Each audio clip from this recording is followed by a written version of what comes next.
Questions for Coach? Coach, have you spoken with Tony Ramos since him and Dan I wrestled? have not spoken with Tony Ramos. I have spoken with his brother. I was in proximity to Tony Ramos and put my hands on his head. He's not feeling very good, right? Because you put your life into something and it doesn't go your way, and we're all competitors here. He seemed, I guess, upset.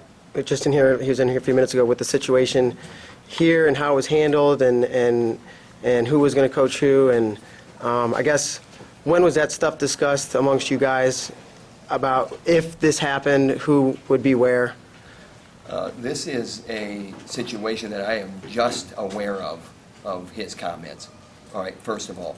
Second of all, corner, when you corner a guy, you're not in his corner for matches, you're in his corner for his life. I've been in that guy's corner since the day he walked on campus. Have been and always will be. When was it discussed who would be in the corner physically in the wrestling match if they met? It was discussed that I would be in his corner, and I was. Tommy said he was lied to. How was he lied to? About the corner situation.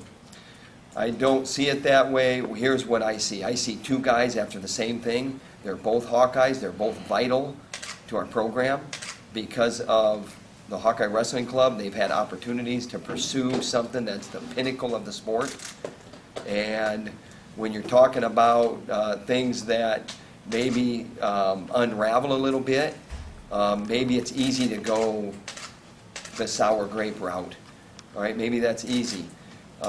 When you're accusing someone of lying and things that are not true, I have a hard time believing that that's true. When the bottom line is since day one when that guy walked on campus, he's been my guy, just like every other guy upstairs in that wrestling room. Eligibility or members of the Hawkeye Wrestling Club. We give our soul to those guys equally. And you know what? There's a lot to be said for you get what you earn. That's been thrown around a lot with the Terry video. And you know what? You do get what you earn. And the bottom line is that we had two guys at a weight, and I am very happy for Dan Dennis. And I am down about Tony Ramos. I'm as down about Tony Ramos as I am about Brent Metcalf. And if Tony Ramos wins that wrestling match, then I am extremely happy for Tony Ramos, and I am as down about Dan Dennis as I am about Brent Metcalf. And it's really that simple. When did you or anyone at Iowa first contact Dan and try to maybe ask him to come back in wrestling, or how did it come about? Dan Dennis, when he left our program, he has made several, and I said this when I was walking through the mix zone, he has made several trips to Iowa City. He's not a stranger here. He's my guy, all right? He's a Hawkeye. And whether he went to California or wherever he ends up, he's our guy. And he was welcome in our room 100%. And we tried to get him here full-time several times.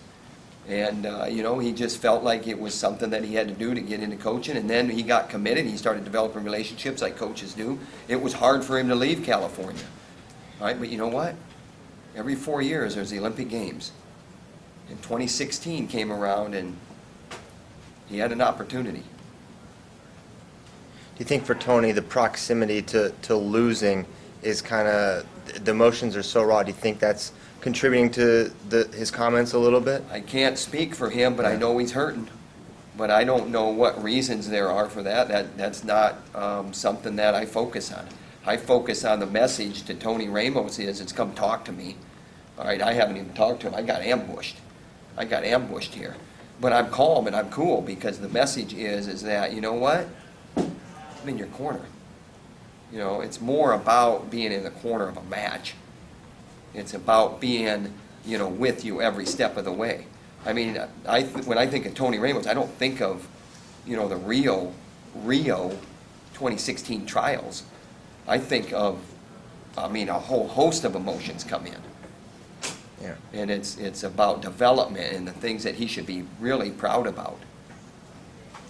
He said, he's moving on, he's done here. You think that this is salvageable? It's salvageable from a relationship point of view because I don't give up.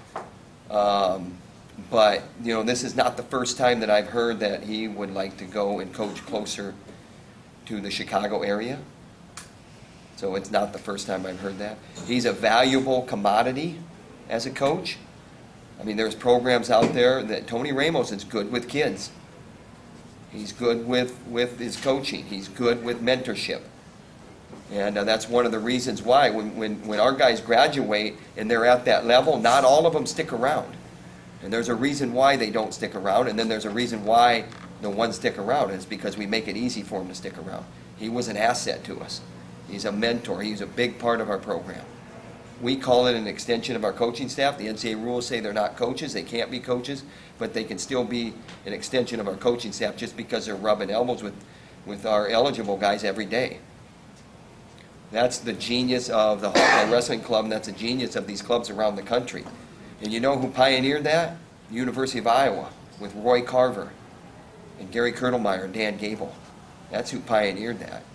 This isn't something where, we're leading the charge. There's a serious competition out there for getting guys like Dan Dennis or Tony Ramos. So, no, it's not surprising to me that he would be looking to better his family in a professional coaching position. How about Dan Dennis? I mean, what can you say about him, his story? I said it in the mixed zone. I don't remember seeing you there, Mike. But the one thing that I said is, I'm just calling you by name so people know that we know each other. 'Cause we got a good relationship, right? But one thing I said is he lives his life how he wants to live it, and that's something that a lot of people gravitate toward. People like that. When you can say what you want to say and you're unfiltered, and then you can go live how you want to live. And you know what? It's not a sympathy thing. It's a choice by him. And that's what I love about it. And you know what? We all march to the beat of a different drummer. And, those two guys are opposites. And I've talked about that as well. Tony Ramos is motivated by things that Dan Dennis isn't. Dan Dennis is motivated by things that Tony Ramos isn't. But both those guys helped our program. And there's no way around that when you look at the results.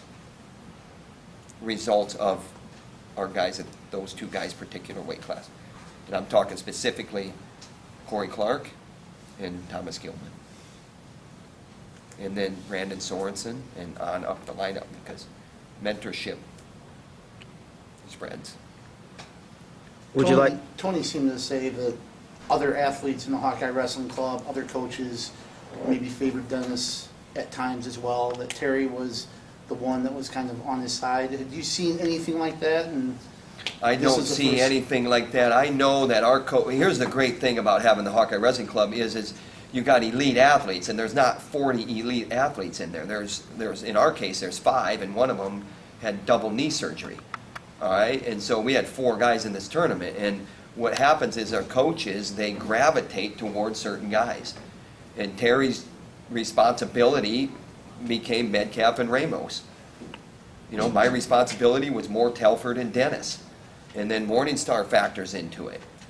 And, and Ben Burhow, obviously, with the relationship with Telford being a heavyweight, he was with Telford. There's just a lot of things that just slide into place there. would you like Tony Ramos to stay here and keep training and competing here? Tony Ramos has an open door, and he knows that.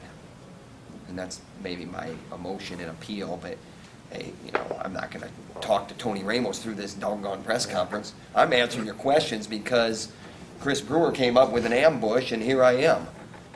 I mean, anything else?